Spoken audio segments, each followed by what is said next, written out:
Hey, what's up, guys? How are you? I hope you are all doing good. It took me a little while making more videos, but I just been, busy.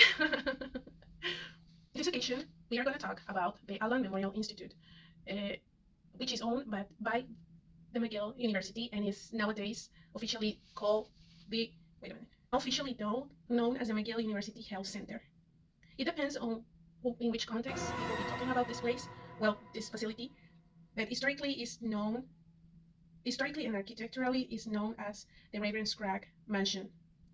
So I mean, I don't know if you know, but like me, I've been living in Canada for a couple years. My work allow me in that moment to choose where to live in which city, and I choose Montreal because the weather is we all know already, especially at least the people that have lived at least for 2 years or more, like at least how raw the winters are. So I was at first I didn't knew which city to where to live, but I like pretty much Montreal because the students vibe. Uh, I consider that a country like this that has very very bad winters for around 6 months at least easily. Like I mean, for me, temperatures of less than 10 degrees are still very low. Like especially for people that are from tropical weathers or like average weathers, it's cold. If you add the fact that it's cloudy most of the year, like at least 6 to 7 months, cloudy or rainy. In the period between um, end of winter, well, I would say no, mid of spring till beginning of summer, it gets very rainy too and cloudy. So I think I picked the city wisely because I consider that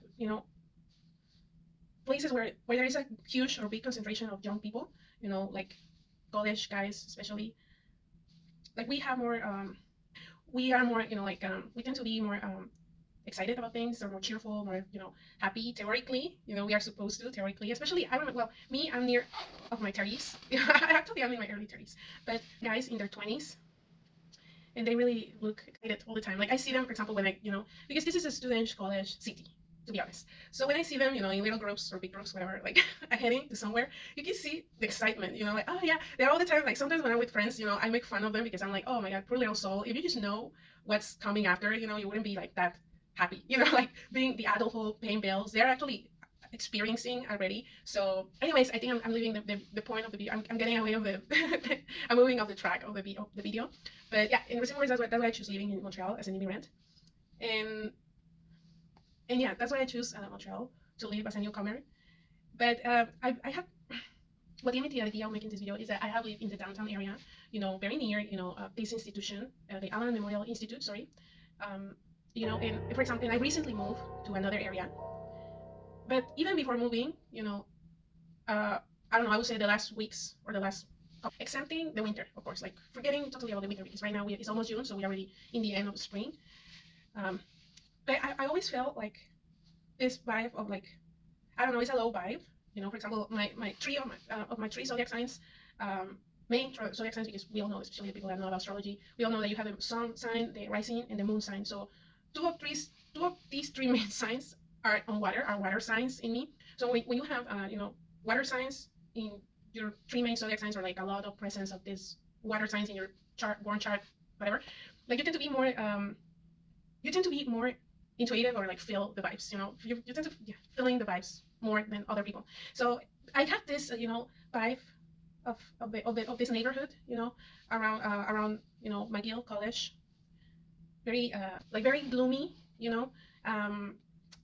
I mean, because of course, like we have the fact that let's be honest, let's be real. The country is not what it used to be some years ago. Like the people, the citizens, they are becoming more xenophobic, I think. I mean, this is low key. I'm talking about low key. Discreetly, they're becoming a little like this discreetly. We ain't gonna lie, you know. Um, and if you add the fact that the people is becoming a little bit more like this xenophobic, um, students they still have not only the responsibility, or the rush of getting their grade, passing their grades with good.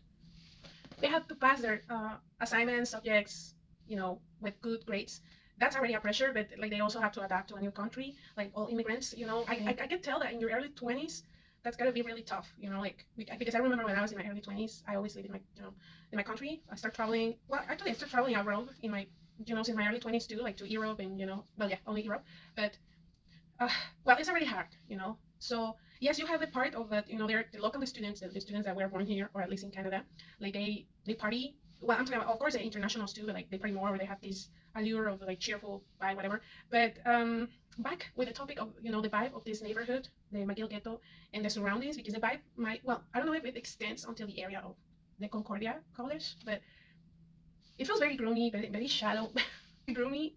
It feels very gloomy and very, with the exception of the spring and the summer, it feels very shadowy, very very shadowy. When the tourists leave, and for example, right now is a period between is when the tourists start, supposedly theoretically they start arriving, they start coming, and the students leave, because it's their longest break, you know, of the cycle. Like it's about, I think, for 3 months. It's May, June, July, September, August. Oh my God, it's almost 4 months. It's May, June, July, August. Some guys return in August, which is 4 months, and some other guys return, yeah, to the college in September. So it's from up to 4 to 5 months. So when the city and when these academic areas, the surroundings of the McGill College or the Concordia College, all the college in the city are, more lonely. So it's when you start feeling like the presence of these spirits, like more the presence of the spirits that hold this institute, which now takes us to the main topic, which is that, I mean, I don't know if you are aware. I guess some of you are not aware of this situation. Like, but in this institution, the government, of the country, Quebec, and along with the McGill institution, founded, and I mean, and also, sorry, by the way, along with the CIA too. This sounds too much like, I don't know, a James Bond movie. But yeah, they partnership for making a CIA. They partnership for making the MK Ultra Subproject 68. That's how it is called, at the Allen Memorial Institute of Between Paragraphs, McGill University in Montreal. This was led by the psychiatrist Dr. Ewen Cameron. The covert experiments aim to erase and reprogram human minds using extreme psychiatric depatterning techniques without patients' consent. These were patients that had um, you know like mental disorders, or like issues, but light. I mean, not that heavy. Maybe some of them, maybe they have like a stronger, like some of them maybe they have like worse mental disease than others. But basically, there were patients that were under treatments to treat depression and anxiety mostly. I mean, of course, there might be more type of mental diseases, but these were the main. I mean, in general, in recent words, they were patients for psychiatric patients. But the experiments they did with them were drug-induced sleep. Patients were heavily sedated and keep in prolonged drug-induced sleep for up to 60 days at a time. But oh my God, like, I mean, I read this previously of recording the video, but like, how can somebody be like in these conditions for 60 days? How do they pee? How do they poo? That's crazy. Second, intensive electroconvulsive therapy. Intensive electroconvulsive therapy, ECT. Instead of a standard ECT, Cameron subjected patients to shock several times a day, at intensities up to 40 times the norm, to destroy memories and cognitive function. Sensory deprivation. Patients were isolated in dark, quiet chambers for extended periods to induce psychological breakdowns. Psychedelic drugs. Unwitting subjects were covertly administered high doses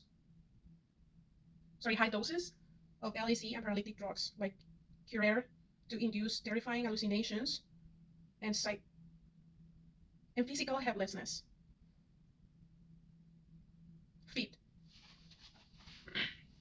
Fifth experiment, psychic driving. Once patients' mental states were broken down, they were strapped to beds and forced to listen.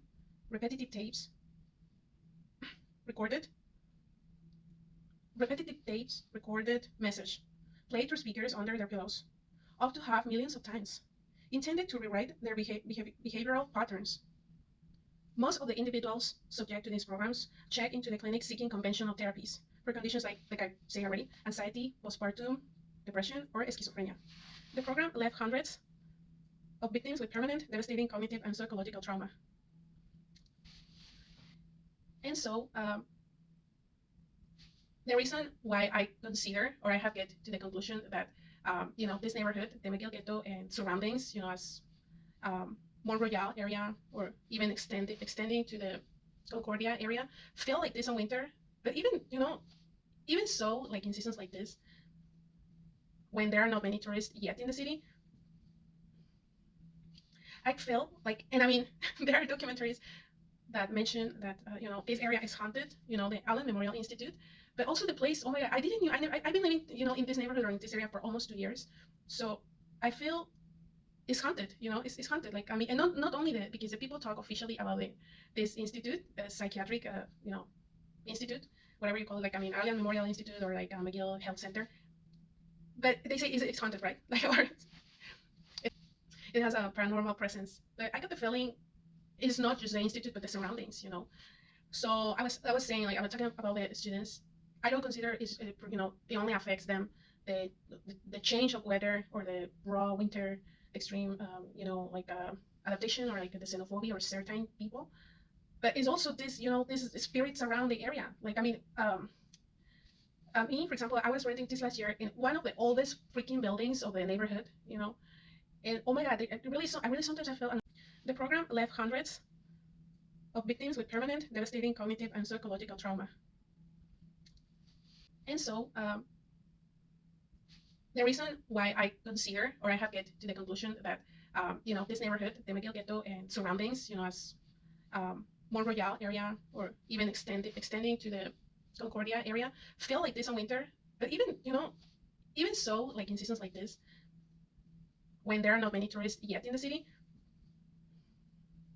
I feel like, and I mean, there are documentaries that mention that this area is haunted. The Allen Memorial Institute, but also the place. Oh my God, I didn't knew. I've been living in this neighborhood or in this area for almost 2 years, so I feel it's haunted. It's haunted. Like I mean, and not only that, because the people talk officially about this institute, psychiatric institute, whatever you call it. Like I mean, Allen Memorial Institute or like McGill Health Center, but they say it's haunted, right? Like or it has a paranormal presence. But I got the feeling it's not just the institute, but the surroundings.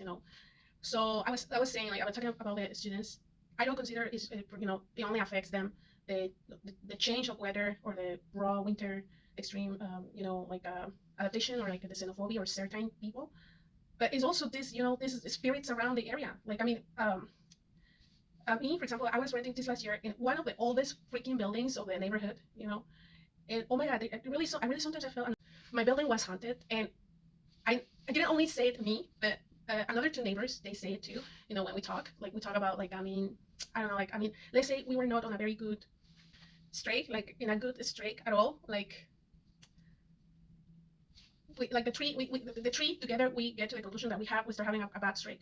And also I have noticed. I noticed the time I lived there, just 1 year. The building literally of 12 apartments it has. Uh, out of 12, or I think there are 13. Anyways, it's 12 or 13.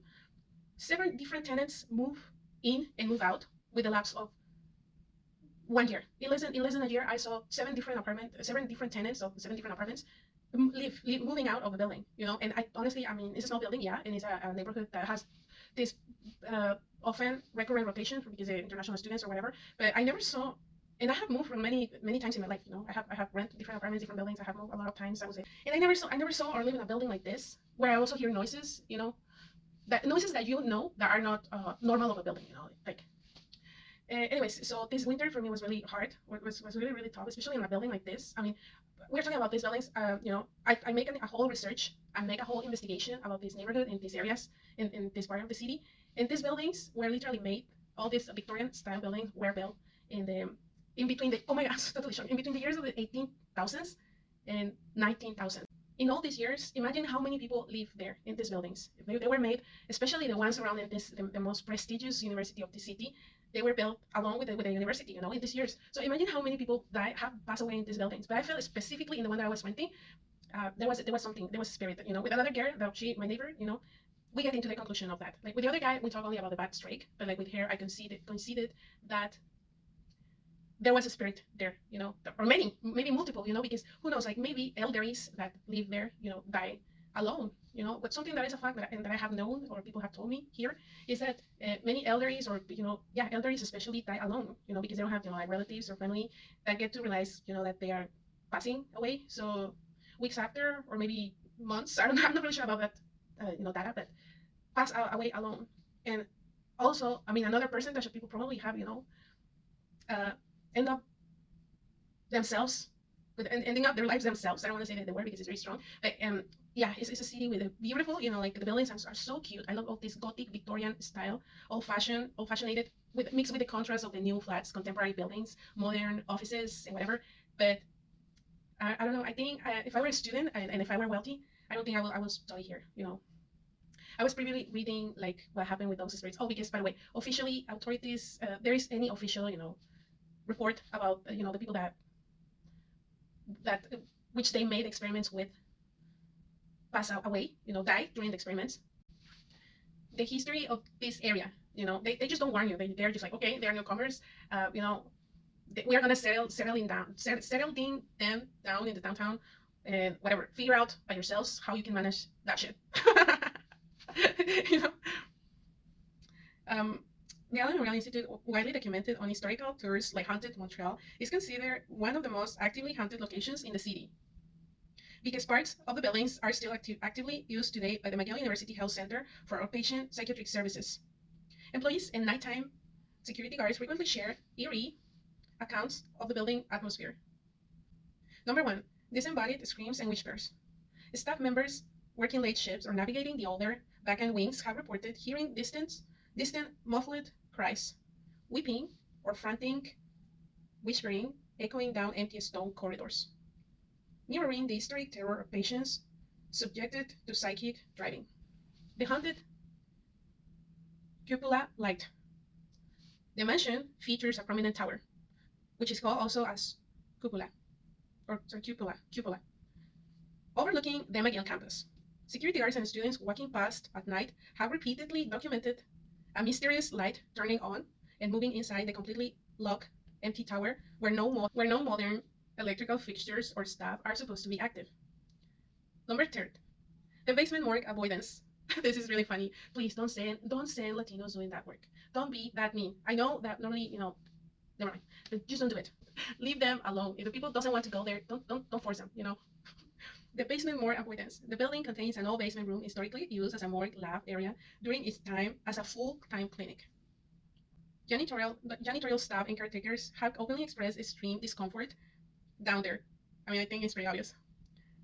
With some historically refusing to clean the basement alone due to sudden, unexplainable drops of temperature and an overwhelming sensation of being watched or choked. Apparitions of the lady in white. Some nighttime workers have reported seeing a faint, sorrowful female apparition dressed in mid-20th century patient artillery, wandering near the rear exits of the building before vanishing entirely into the shadow of the mountain. Wow.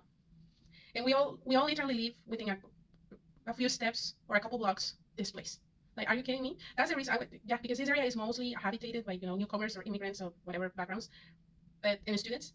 And if you pay attention, the majority of the locals, they don't live in this area. The majority of the locals, they live in other neighborhoods. So that's already like a red flag. Like that gives you already some clues of what's going on here, and not many talk about it. So that's crazy. Literally, we've been living here for like a few blocks of a haunted place. It's not just that it be haunted. It's probably cursed. It's probably cursed, especially for the amount of people that suffer and die there. Like I say, I'm gonna leave for the end the testimony of this girl that says people die there. Probably make a second part of the video because the history of this area of the Montreal city is quite deep and long. But also, like, previously researching about like what brought me into this topic and into this history unknown by many, because it's unknown by many, was researching about the conclusion that we get to me and my neighbors about the building where we rent, the bad wreck, or the heaviness we felt during winter. So I found this is a little bit more of history about the McGill ghetto, about the previously known as the Milton Park neighborhood, and it was about social fights between the neighbors of these areas against corporations that try to bury down all these buildings, all these Gothic, old-fashioned buildings during the 70s. So this is the full history. The neighborhood avoided the fatal violence seen in other global housing riots. The neighborhood relied heavily on grassroots civil disobedience.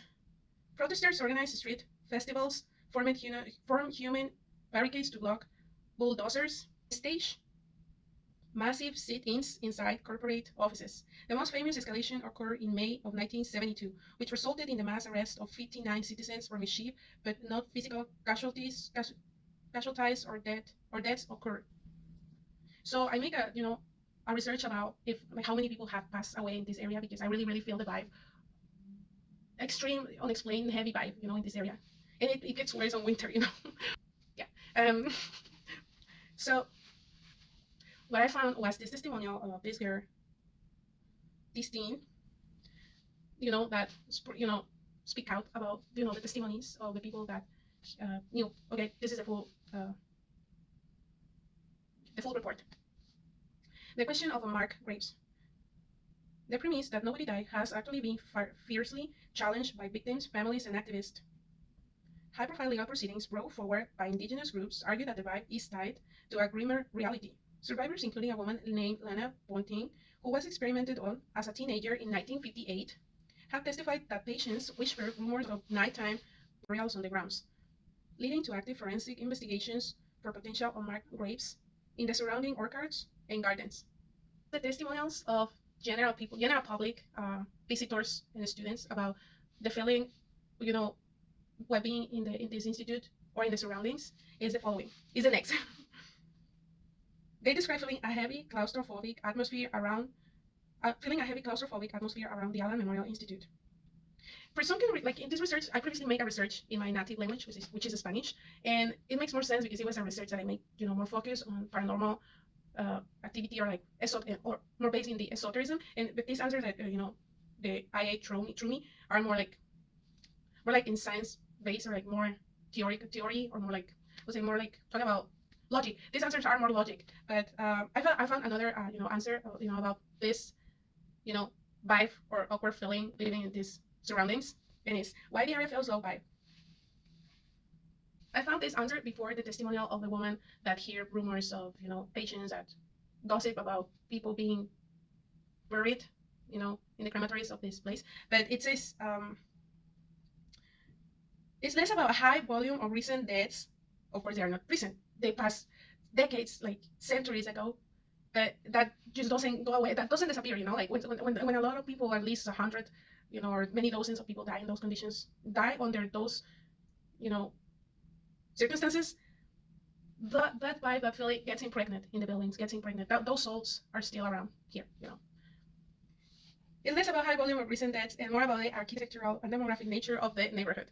The architecture. First, Victorian architecture, high gray-stone walls and narrow, shadowy streets naturally trap less sunlight, creating a darker, more somber aesthetic. Number 2, transient loneliness. The ghetto has an exceptionally high concentration of young students living away from home for the first time. The collective psychological stress of academic pressure, seasonal affective disorder, during Montreal, brutal winters and personal isolation creates a heavy emotional baseline that can easily be felt in the environment. And also in my previous research about, why I was feeling like this living in this building, I found that it's very probable or very possible that, the spirits of those souls that die under those circumstances, we will never know how many people died under those circumstances. Of course, along all these centuries, of course, thousands of people have passed away in the city and in this super ancient neighborhoods or in these areas, of course. But the fact that they die, another amount of population or people die on these conditions makes it terribly worse. So what I read, what I read in this previous research that I made is that it's very possible that those spirits,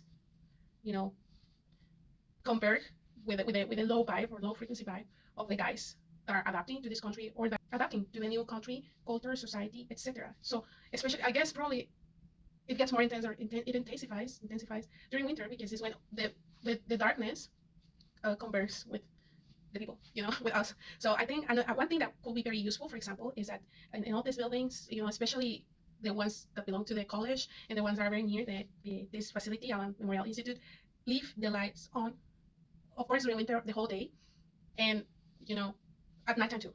A really good way of not accumulating or not letting these entities, reign in the area or in the buildings is putting lights, turning on the lights. The people need to keep their lights on all the time, even if they're not at home, even if they are not in that closet, or they are not using the closet, they are not using that bathroom. They need to leave the lights on always, all the time. The light, I would say, the light makes the spirits, or this type of ghost, go away. It repels them. It's like a kind of repellent. I know it sounds crazy, it sounds funny, but believe me, you will tell the difference. You will notice the difference big time. And I think, I don't know, in general, these college and institutions, they should incorporate the guys more warmly and in a way better way.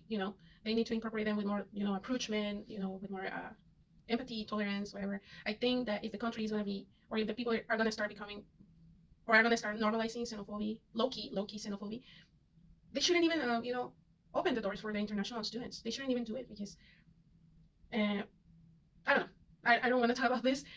Studying in Canada and studying in this college is a very personal decision, but I think if I were a student and if I were wealthy or whatever, and I have the opportunity of studying overseas in other country, I wouldn't study here. Probably. I don't know, I don't think so. I think there are things more important, and I don't know, that's just an advising. It's not criticism, but like allowing this type of vibe of low frequency vibes, negative vibes like sadness, isolation, like being, normalizing this in students, it ain't gonna help at all. Actually, it will make the vibe of the city. I mean, it could make the vibe of the city worse. It could make the low frequency vibe of these souls in pain intensify.